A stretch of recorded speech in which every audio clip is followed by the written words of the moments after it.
The UAAP is where it all begins for the next generation of volleyball stars in the country.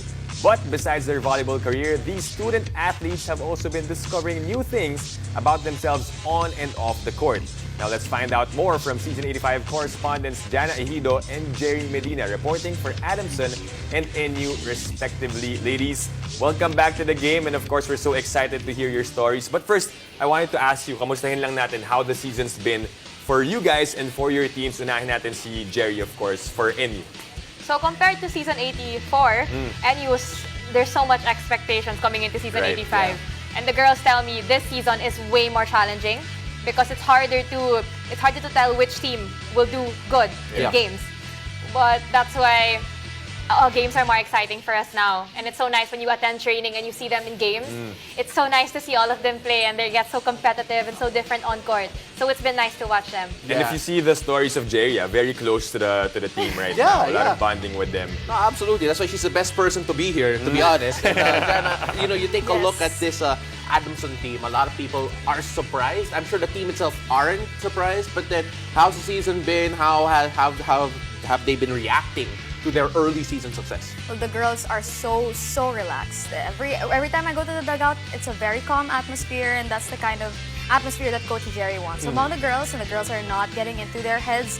Like, they always remind themselves that it's still the first round, it's still early, and like what you said, they just came out of nowhere. But this preparation has been a long time coming, especially when we know what happened to them in season 84 with the step ladder, the playoffs. They took that as motivation, and then Louis Romero built her first six, and from there it's been going up. Right, good season so far for their teams. But let's move forward to the stories that you have for us tonight. Unahin natin si Jana for Adamson. You know, we all know K-pop is big, but P-pop is apparently popping also in the Adamson side. There's a player that likes or is into P-pop. Yes, the girls love their music, just like all of us. But when I met the Adu girls, they really love their P-pop, like you said earlier. And Mayang Mike, one of the middle blockers, and Honey Toreng are big fans of those. Mayang is particularly a fan of SB19. She considers herself an 18, and then when I talked to her before the game, she listens to SB19. She tweets about them, and I asked, what's with their music that makes you so pumped up before the game? And she said they just help her get through life. And I thought that was a cool perspective, that you have a boy group that inspires you the way it does. And same with Honey Toreng, who loves BGYO, and it's cool to know that these girls have different sources of inspiration. You know, that's great to hear. I would love to have Dip sing a little verse from SB19. No, pero hindi namin afford. Pasensya na po. The TF will go way too high. But we talk about how these girls, they always come together, especially in the locker room. They try to make each other look good. And literally for some, they do. And if I'm not mistaken, there's a hairstylist in this team from Adamson. There is. And she is none other than the 6th best scorer in the league right now. That's Santiago.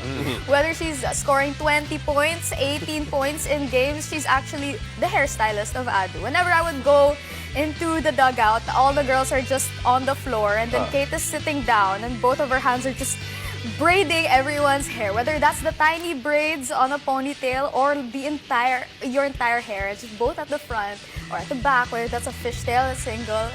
That's Kate. Has she braided your hair? I really wanted to, but what's happening next. Karen Verdeflor, Kay Lazo all went ahead of me. All right, that's what's happening next. But Nierva, we all know about her and makeup, but then it still continues today.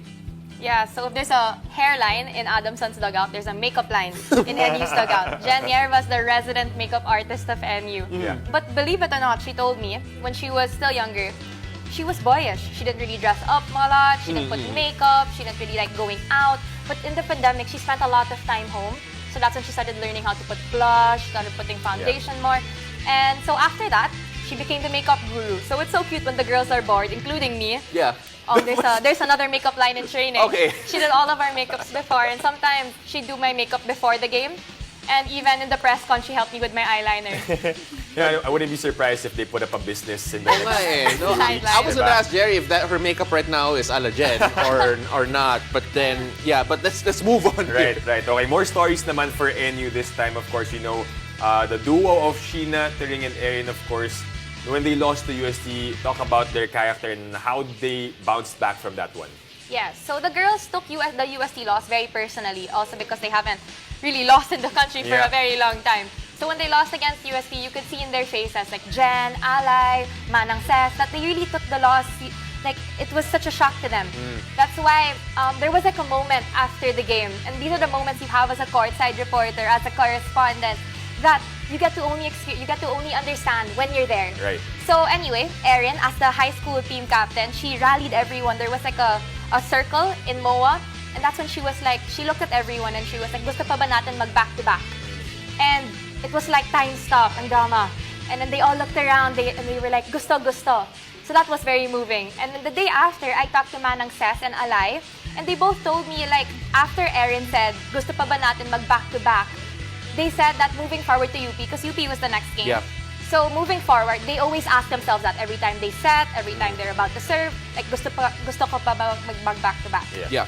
And you know, that's really interesting because we all wondered how NU would react inevitably with a loss would finally break into the record. But at the same time, I also want to talk to Jan about Adamson, because we talk about the early season success. We also talk about the fact that, you know, you mentioned that they're super calm. And I know this is off script here, but you're ready. You take a look at this Adamson team.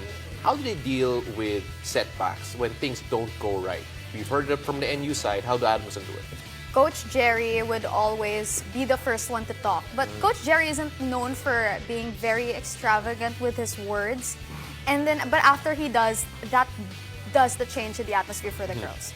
And then he would leave that to none other than his team captain, Louis Romero. And Louis' leadership, her presence is felt among the team right away. Whether that's a play that she's planning to orchestrate or whether that's just the words that she wants to say, it really does change the atmosphere of the team. Whenever they're a set down, I remember when it was my match with Jerry, there were 2 sets down, and that's when I felt Louis' leadership changed the atmosphere for the girls firsthand. Okay, we're so excited to see you guys report more and share more stories, both for Adamson and NU, and super exciting really, Pao, how the games have been going on. Kasi may mga teams na to really have a good shot at being at the final. No, yeah, they really do. And, you know, it honestly You're adds laughing so because much. Lasal is up there, right? I was going to say, I'm not wearing the right color today. But girls, really, thank you very much. You're doing a great job. We can't wait to see your next game. Thank you, guys. Thank you.